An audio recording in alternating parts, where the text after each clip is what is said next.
Тема на денот, мој гостин Марко Бислимовски, прв човек на Регулаторната комисија за енергетика. Добро вечер и добро дојдовте, Бислимовски. Добро вечер, благодарам за поканата и добро ве најдов. Грејната сезона ја дочекавме посвечено од Нова година, ми се чини оваа година. Како ја оценувате ситуацијата во моментот? Има над 600 дефекти. Дел од домакинствата се уште не се снабдуваат со топлинска енергија.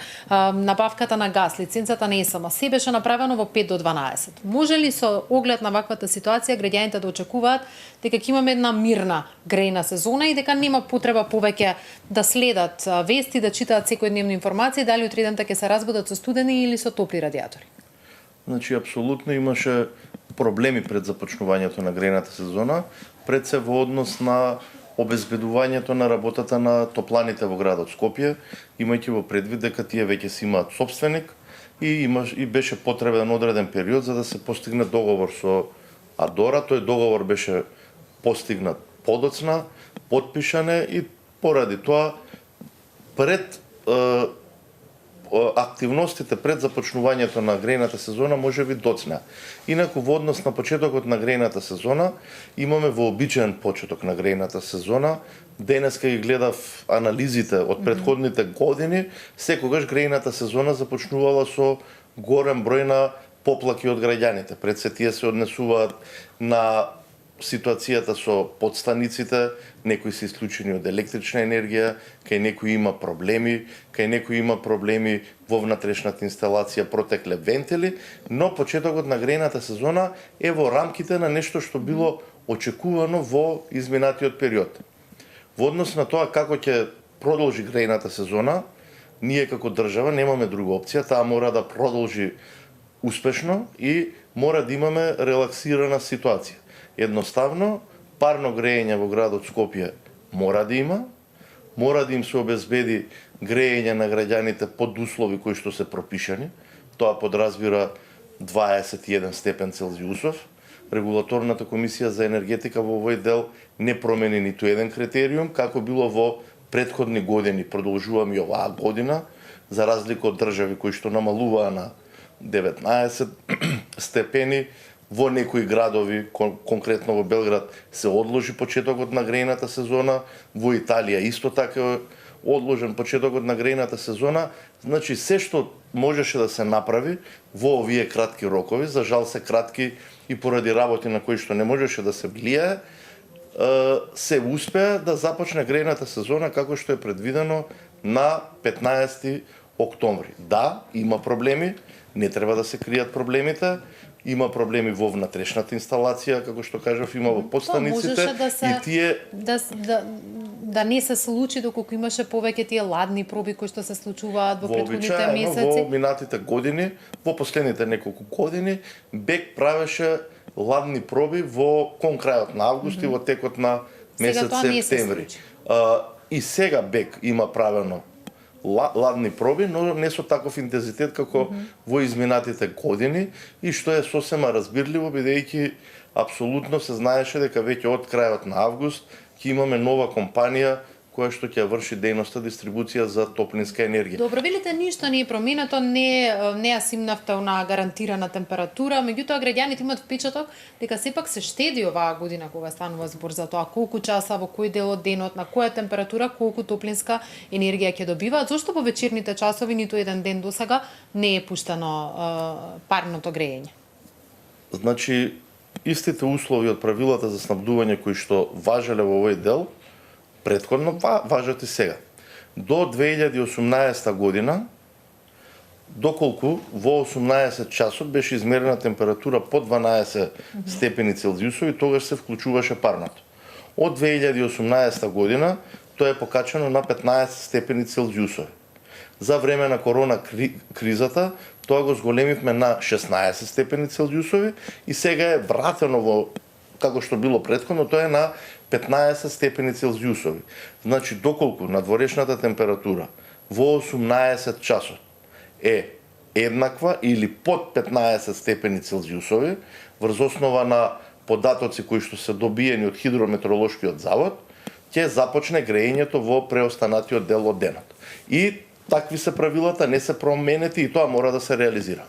Нешто што прв пат се случува и поради промената на тоа кој е носител на лиценцата за обезбедување топлинска енергија е поканата до дури 60.000 сопственици на домакинства, на станови, додати да потпишат нови договори во просториите на само 3 пунктови на ЕСМ. Тоа создава вознемиреност кај граѓаните. Ке признаете дека на целата ситуација е дополнително оптеретување. Голем дел од нив имаат и други причини поради кои оваа постапка им е сложена, дали е тоа сопствеништвото на станот, дали е одредена документација која што недостасува, лични документи и така натаму.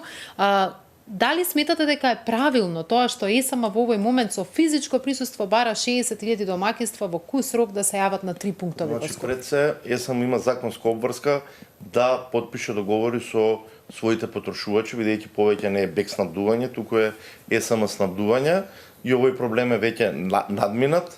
Имав разговори со представници од ЕСМ, така да договорите потрошувачите во наредниот период ќе ги добијат и во сметките кои што ќе им бидат испратени на почетокот на ноември за октомври.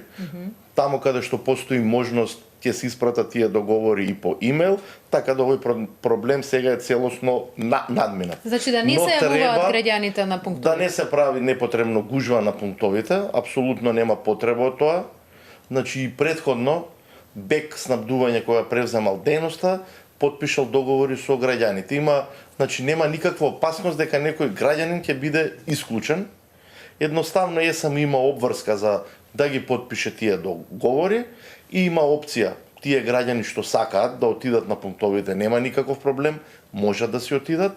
Дополнително тие кои што ги немаат потпишано ќе им бидат испратени во нивните поштенски сандачиња со сметките за топлинска енергија и таму каде што има можност ќе им бидат испратени по имейл, доколку им е доставен имейл во базата на податоци постои тој имейл. Така да нема никаков проблем. Информација за граѓаните. Вообичаена работа да се потпишат нови договори. И јас знам дека и во пракса ќе се покаже дека ќе има голем број на домаќинства кои што нема да ги потпишат договорите и тоа е вообичаена работа, но тие нема да бидат никогаш исклучени. Добро. Што е со Скопје Север? Слушнавме денеска едно предупредување дека доколку за 2 до 3 дена нема помош од државата, жителите на Чаир, на Бутел ќе останат без грејење. Ние некаде пред 2-3 недели одржавме состанок во регулаторната комисија за енергетика, на кој што присуствуваа представници од ДСМ и присуствуваше и управителот на Скопје Север, друштво кое што да потенцирам дека е во стечај и нема никаков проблем. ЕСМ е подготвен да потпише договор за деловно техничка соработка со Скопје Север и како тоа што се правеше во изминатата грејна сезона, истото ќе се направи во оваа грејна сезона. Апсолутно граѓаните од Скопје, во тој дел од Скопје, треба да добијат парно грејење. Никој не прави проблем, ќе му се помогне на Скопје Север, имајќи во предвид дека е во тешка финансиска ситуација, ќе се помогне преку договор за деловно техничка соработка помеѓу ЕСМ како државна компанија и Скопје Север како компанија која што ги дава услугите на околу 450 граѓани во овој дел на Скопје, но она што е многу битно според мене и системски тој проблем треба да се реши на начин што и оваа мрежа која што на некој начин е изолирана, треба да се поврзе на целосната градска мрежа со цел да фала 2 километри, има сериозни имотно-правни проблеми кои што не се решени во самиот дел на Скопје Север. Скопје Север е во стечај и овој начин за деловно техничка соработка е најдобар начин за заштита, дека треба да ги... дека нема да дојде до тоа граѓаните на 450 семејства да останат без се случувало и пред 2, и пред 3, и пред 5 години, пред 6. Скопје Север граѓаните по неколку дена да останат без испорака на топлинска енергија. Минатата грејна сезона, од кога се регулираа на некој начин односите помеѓу Скопје Север и ЕСМ, немаше никакви прекини во испораката на топлинска енергија. Значи и сега Апсолутно, тоа го знам од представниците на ЕСМ, стојат целосно и се подготвени да потпишат договор за деловно техничка соработка со Скопје Север. Не можат директно да ги префрлат парите на Скопје Север, бидејќи е компанија која што е во стечај и тука треба сите да покажеме разбирање. Нема проблем никаков ЕСМ да ги покрие трошоците за природен газ во Скопје Север, кои што се во зависност од цените некаде за цела грејна сезона се планира да изнесуваат околу 1 милион евра. Добро, ќе преминам на темата струја. Стопанството со месеци бара некаква помош од државата, затоа што плаќаат, нашите фирми плаќаат поскапа струја и од компаниите во Србија, од компаниите во Бугарија, Грција и така натаму. Тоа е сериозен проблем кој намалува и нивната конкурентност и нивниот опстанок е целосно во прашање. Државата им даде, владата им даде една добра вест дека голем дел од нив може да се најдат на регулираниот пазар, особено оние кои што произведуваат основни прехранбени продукти. Но вие во петокот како да го прекинавте тој план кога предупредивте дека е проблематично дел од компаниите, училиштата и болниците да влезат на регулираниот пазар. Зошто? Што би бил проблемот доколку влезат на регулиран пазар овие корисници? Значи, да расчистиме една работа. Крајна цел е основни училишта, средни училишта, јавни комунални предпријатија кои што има потребна електричната енергија, вклучувајќи ги пречистителните станици што имаат сериозна потрошувачка на електрична енергија, останати компании за кои што владата смета дека треба да им се помогне, треба да им се помогне. И тие треба да добијат цена која што ќе биде не пониска од пазарната, туку пониска од регулираната, за да им помогнеме на овие компании. Проблемот е, значи не го проблематизирам ниту јас, ниту регулаторната комисија за енергетика тоа. Проблемот е начинот на изведување. Јас сметам, и тоа е математички така, дека доколку се вратат на регулираниот пазар на електрична енергија, во тој случај ЕСМ ќе треба да продава на универзалниот снабдувач Ева на Хоум по цена од 48 евра за мегават час и заради зголемување на дополнителни количини, тоа ќе ни направи дополнителен трошок на маржата на Ева на Хоум за 6 до 7 милиони евра. Нема потреба домаќинствата да ги оптеретуваме со дополнителни 6 до 7 милиони евра. Нема никаква потреба.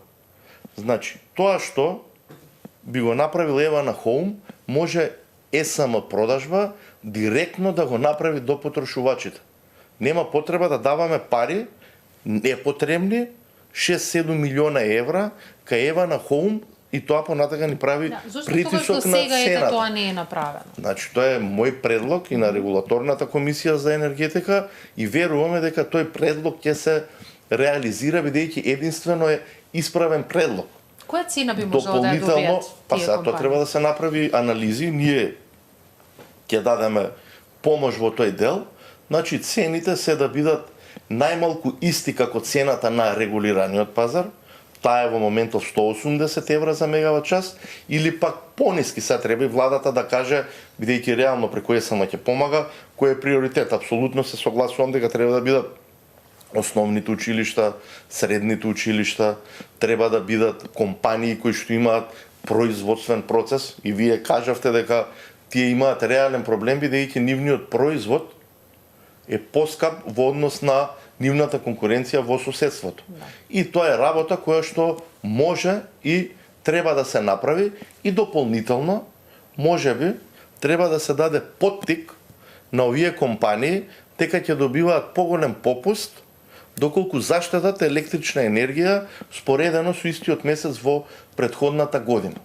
И тоа е наједноставен начин да се направи токму преку ЕСМ. Продажба, бидејќи таа е компанија која што работи на слободниот пазар на електрична енергија и е многу пофлексибилна во однос на промените на цената. Значи нема никакво одбивање на таа идеја. Таа идеја во однос на јавни комунални предпријатија потекна од регулаторна комисија за енергетика.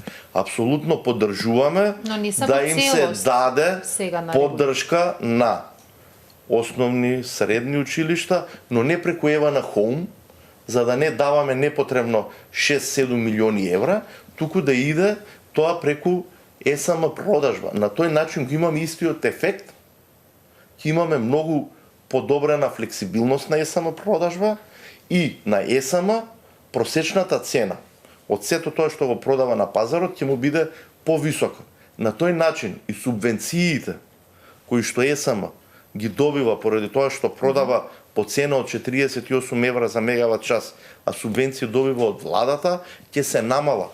Тие пари што владата нема да му ги даде на ЕСМ, повторно нека отидат во стопанството да им се помогне на други компании. Добро, храбрува ли сега ова што гледаме дека и на берзите цената на струјата е по 200 евра за мегават час и на IBEX и на HUPEX 186-189 евра? Мислите ли дека таа цена може да се задржи подолго или да оди уште подолго? Значи сето тоа произлегува зошто паѓаат цените на берзите за електрична енергија, паѓа поради тоа што на берзите паѓа цената на природниот газ, бидејќи најголем дел од земјите членки на Европската унија објавија дека нивните складови за природен газ се полни. Но сето тоа и во моментов цената на природниот газ е негде околу 1400-1500 долари за нормален метар кубен, што споредено со цената од 2021 е 7 пати повисоко, значи не е 10-12 пати повисоко, сега е само 7 пати. Значи се уште не се тие цени кои што ни даваат комоција. Намалените цени на природниот газ даваат намалени цени на берзите на електрична енергија и сега берзите за жал и на светските берзи и за нафта и за електрична енергија и за природен газ во изминатава година и 2-3 месеца работат шпекулативно. Тие цени кои што се на берзите не се економски оправдани цени, туку се шпекулативни цени кои што на производители на електрична енергија или пак трговци со природен газ или производители на нафтени деривати им овозможуваат енормни профити. Јас би бил многу среќен доколку оваа ситуација со цените и на природниот газ и на електричната енергија на берзите остане таква каква што е денес. Тоа би било одлично. Но искуството од претходно покажува дека ова знаело и кратко да трае. Затоа најдобро е ние како држава да си обезбедиме ресурси за производство на електрична енергија, за производство на топлинска енергија, со цел сами да си го решиме проблемот. Тоа што можеме ние како држава да помогнеме. И конкретно на компаниите, дополнително, доколку се обезбеди пониска цена на природен газ, преку когенеративната постројка Тетово Скопје, таа да се испорача на македонските компании кои што реално се соочуваат со сериозни проблеми. Марко Бислимовски во тема на денот, благодарам за овој разговор. Благодарам за поканата уште еднаш.